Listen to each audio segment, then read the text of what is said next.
Hello friends, welcome back to Janaki coaching classes YouTube channel. तो मैं हूं आपका होस्ट और मेंटर आनंद राज और आज है 27 जुलाई 2023। तो बिहार में एजुकेशन से रिलेटेड क्या कुछ अपडेट्स है, चलिए फटाफट हम लोग देखते हैं।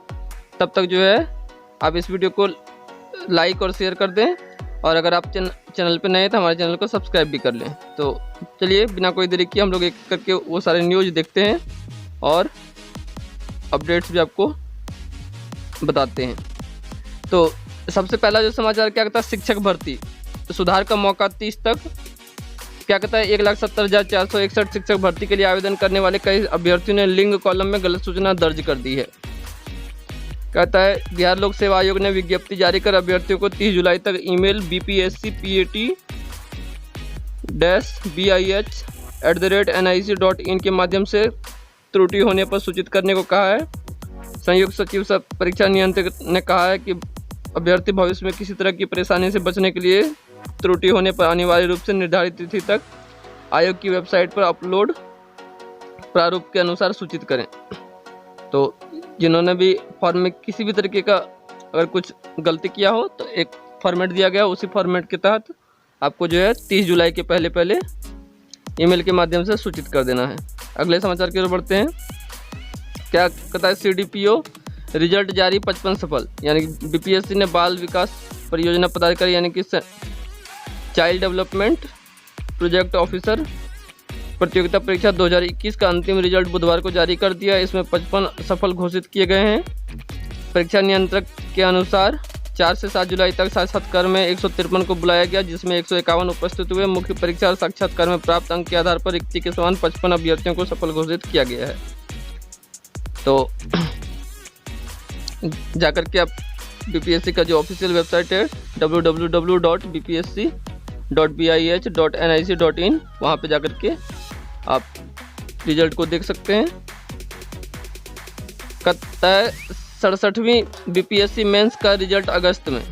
तो 802 पदों के लिए 67वीं मुख्य परीक्षा का रिजल्ट अगस्त मध्य में जारी होगा और इसका जो इंटरव्यू है वो सितंबर में होगा। BPSC ने बुधवार को सूचना जारी कर कहा कि 67वीं संयुक्त प्रतियोगिता परीक्षा का रिजल्ट अगस्त में जारी होना है। इसलिए वैसे अभ्यर्थी जो मुख्य लिखित परीक्षा में शामिल हुए हैं वे ऑनलाइन भरे गए आवेदन के अनुसार सभी कागजात, शैक्षणिक और क्रीमी प्रमाण पत्र, EWS जाति प्रमाण पत्र आदि की मूल प्रति उपलब्ध रखें। तो मेंस के एग्जाम में कुल मिलाकर 10,125 अभ्यर्थी शामिल हुए हैं, जिन लोगों का कि मेंस के रिजल्ट के बाद इंटरव्यू के लिए बुलाया जाएगा और फिर जो है 802 लोगों का जो है सिलेक्शन होगा। आगे बढ़ते हैं। एक बहुत ही दुखद घटना औरंगाबाद से आई है। क्या कहता है, औरंगाबाद के फेजर स्टेशन की घटना, मालगाड़ी से बचने के चक्कर में 2 शिक्षिकाएं ट्रेन से कटी।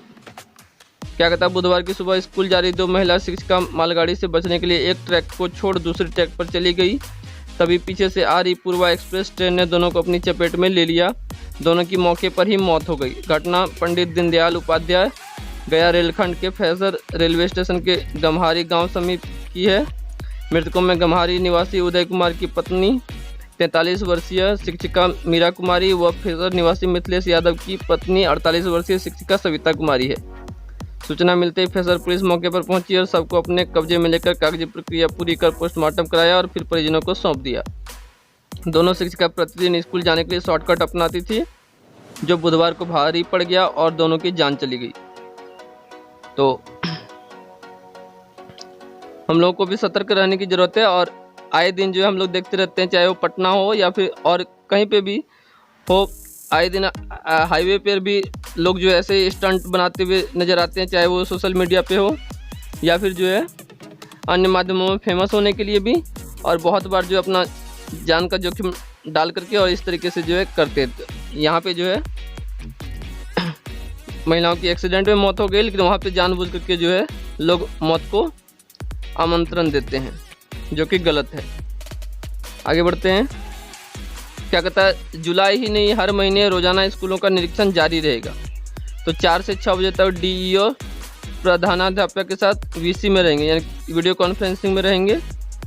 और क्या कहता है, इस 50 से 75% तक स्कूलों में बच्चों की उपस्थिति बढ़ गई है। तो अभी तक कुल मिलाकर के लगभग 7,000 से अधिक शिक्षकों का एक दिन का वेतन काटा जा चुका है। साथ ही जो है जितने भी अधिकारी हैं वो लोग स्कूल में जांच करने के लिए सुबह के 9 बजे ही पहुंच जाते हैं। तो जो भी शिक्षक लेट से आते हैं उन लोगों के ऊपर भी कार्रवाई होती है, उनका भी नाम जो है दर्ज होता है। साथ ही साथ जो बिना सूचना के स्कूल से गायब रहते हैं उनके ऊपर भी कार्रवाई होती है। और इस निरीक्षण के दौरान ही ये बात सामने में आई है कि 50 से 75% तक स्कूलों में बच्चों की उपस्थिति बढ़ गई है। तो ये अच्छा स्टेप जो है शिक्षा विभाग के द्वारा कहा जा सकता है। आगे बढ़ते हैं। क्या कहता है, राज्यपाल बोले उच्च शिक्षा में ट्रांसजेंडर को समान मौका मिलेगा। दोस्ताना सफर संस्था की ओर से आयोजित संगोष्ठी में राज्यपाल ने रखी बात। तो पटना में जो है ये आयोजन हुआ था। तो ट्रांसजेंडर समुदाय के बारे में लोगों को जागरूक करने के लिए एक ये आयोजन किया गया था। क्या कहता है, समाज का संपूर्ण विकास तभी संभव है जब समाज के हर वर्ग को साथ लेकर चला जाए। तो लोगों को यह समझना होगा कि ट्रांसजेंडर समुदाय भी हमारे समाज का अंग है और इन्हें समानता प्रदान करना हम सभी की जिम्मेदारी है। आगे बढ़ते हैं। कहता है, राष्ट्रीय शिक्षा नीति रटंत नहीं ज्ञान आधारित शिक्षा देती है। तो आईआईटी पटना में बुधवार को राष्ट्रीय शिक्षा नीति 2020 की तीसरी वर्षगांठ पर इसे लागू करने के लिए रणनीतिक कार्य योजना विषय पर आयोजित प्रेस कॉन्फ्रेंस को संबोधित करते हुए आईआईटी पटना के निदेशक प्रोफेसर टीएन सिंह ने कहा कि राष्ट्रीय शिक्षा नीति सबके लिए है और यह जो है ज्ञान आधारित शिक्षा को बढ़ावा देती है, न कि रटंत विद्या को। साथ ही साथ जो कौशल विकास पर यहाँ पे बहुत ज़्यादा फोकस किया जाता है। तो ये राष्ट्रीय शिक्षा नीति जो है कौशल विकास पर बल देने वाली है और रोजगार उन्मुखी शिक्षा प्रदान करने वाली है। तो इसी के विषय में जो है प्रेस कॉन्फ्रेंस की गई थी जहाँ पे कि ये सारी जानकारी दी गई। आगे बढ़ते हैं। क्या कहता है, पटना विश्वविद्यालय 554 सीटों के लिए पीयू में पीएचडी का साक्षात्कार शुरू। यानी कि पटना यूनिवर्सिटी में 554 सीट के लिए पीएचडी में एडमिशन के लिए जो है उसका इंटरव्यू का प्रोसेस जो शुरू हो गया है। क्या कहता है, पीजी में अच्छे अंकों के साथ जीआरएफ है और इंटरव्यू अच्छा रहा तो पीएचडी में दाखिला तय। तो वेटिंग लिस्ट में भी हर कैटेगरी में 2 से 3 छात्र रहेंगे। विषय और सीटें देख सकते हैं यहाँ पे कुल मिला के कितने सीटें हैं।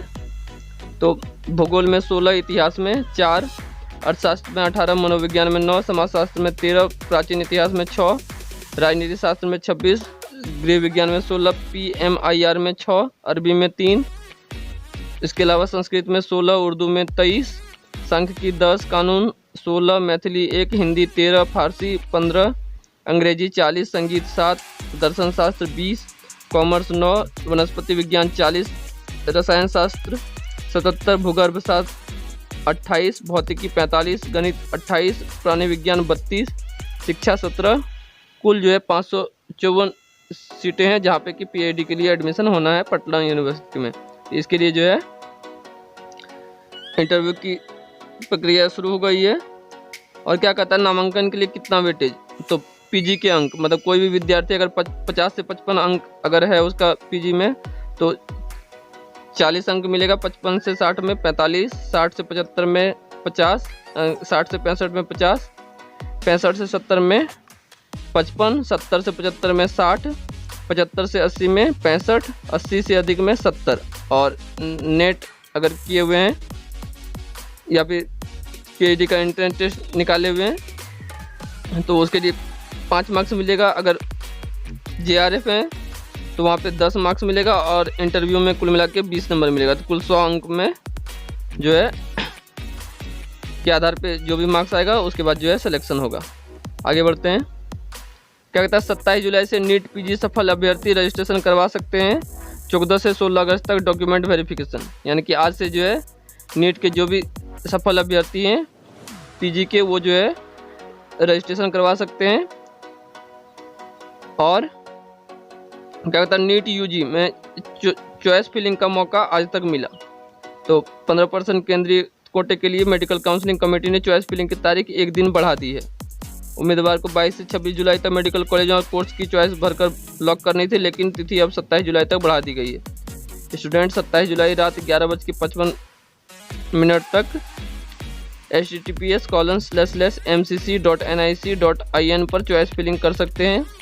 राउंड 1 के सीट अलॉटमेंट का रिजल्ट 29 जुलाई को घोषित होगा और 31 जुलाई से 4 अगस्त के बीच आवंटित मेडिकल कॉलेजों में रिपोर्ट करनी होगी। तो जो लोग भी अभी तक इसके लिए अपना चॉइस फिलिंग नहीं किए हैं, आज जो आखिरी तारीख है नीट यूजी के लिए, यानी कि अंडर ग्रेजुएट कोर्स के लिए, तो वो अपना जो है कर सकते हैं। आगे बढ़ते हैं।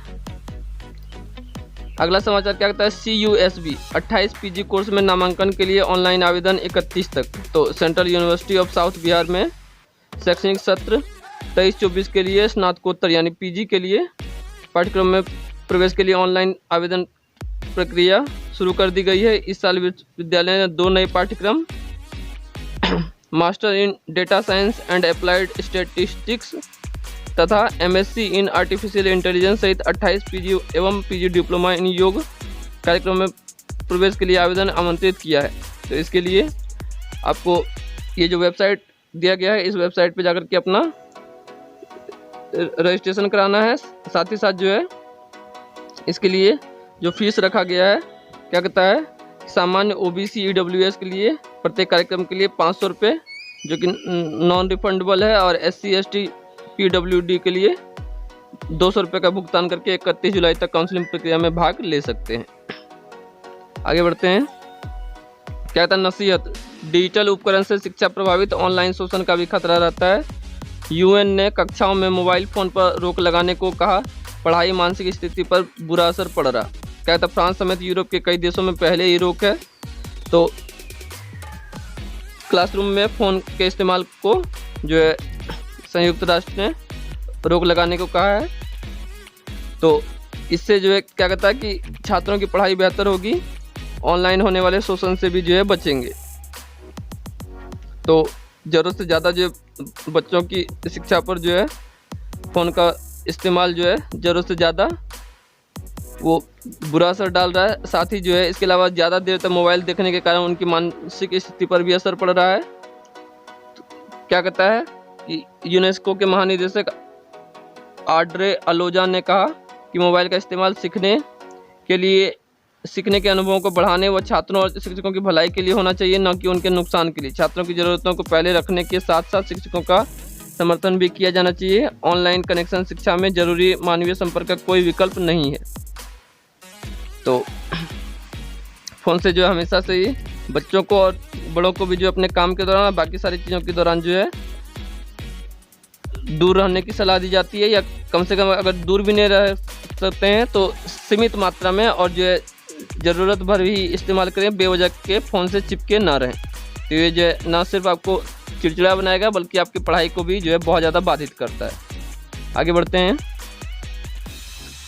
क्या कहता है, महंगाई की दोहरी मार, बैंक बाजार की रिसर्च रिपोर्ट, आम महंगाई से दोगुनी रफ्तार से बढ़ा उच्च शिक्षा पर होने वाला खर्च। क्या कहता है, उच्च शिक्षा 20 साल में 11% की सालाना दर से महंगी। 2003 में 3 लाख में MBA कोर्स होता था, अब 24.6 लाख लग रहे, मतलब लगभग 25 लाख रुपए लग रहे हैं, जो कि 2003 में MBA में करने में मात्र 3 लाख जो है खर्च होता था। तो ये आम महंगाई दर से भी कहीं ज़्यादा है। तो क्या कहता है कि निजी कॉलेजों में MBBS का खर्च जो है औसत 50 लाख रुपए तक पहुंच गया है। लेकिन क्या कहता है, आने वाले 5 साल के बाद अगर आपका बेटा या बेटी अगर MBBS में एडमिशन लेना चाहेंगे तो यही खर्च जो है 1 करोड़ रुपए के करीब पहुंच जाएगा, मतलब 80-90 लाख रुपए आराम से जो है खर्च हो जाएगा। और क्या कहता है, 37.9% परिवारों के लिए सेविंग का पहला लक्ष्य हायर एजुकेशन। तो ज़्यादातर भारतीय परिवार बच्चों की 12वीं तक की पढ़ाई के लिए बचत का कोई खास लक्ष्य तय नहीं करते, लेकिन कॉलेज की पढ़ाई के लिए बचत करना 37.9% परिवारों के लिए पहली प्राथमिकता हो गई है। एक स्टडी के अनुसार 49% भारतीय परिवारों ने हायर एजुकेशन के लिए की जाने वाली बचत को जिंदगी के टॉप 5 लक्ष्यों में शामिल किया है। अहम बात यह है कि बचत करने वाले 90% से ज़्यादा लोग 35 से 45 साल के बीच के हैं। तो जिस उम्र में बच्चे जो है उनके इंटर पास करके उसके बाद हायर एजुकेशन के लिए जब जाते हैं तो जो है उन्हें ज़्यादा मोटी रकम की एक ही बार में जो है ज़रूरत पड़ती है। तो इसके लिए वो जो है सेविंग करते हैं। तो ये देखिए आपने आज के शिक्षा जगत से जुड़े हुए कुछ समाचार जो कि मैंने इस वीडियो के माध्यम से आपको दिए। तो आई होप कि ये जानकारी आपके काम की होगी और ये वीडियो आपको पसंद आई होगी। अगर इस वीडियो की जानकारी अच्छी लगी हो तो इस वीडियो को लाइक करके इसे शेयर कर दें, और अगर आपने अभी तक भी हमारे चैनल को सब्सक्राइब नहीं किया तो हमारे चैनल को सब्सक्राइब भी कर लें। तो मिलते हैं अगली वीडियो में, तब तक के लिए अपना ख्याल रखिए। Thank you.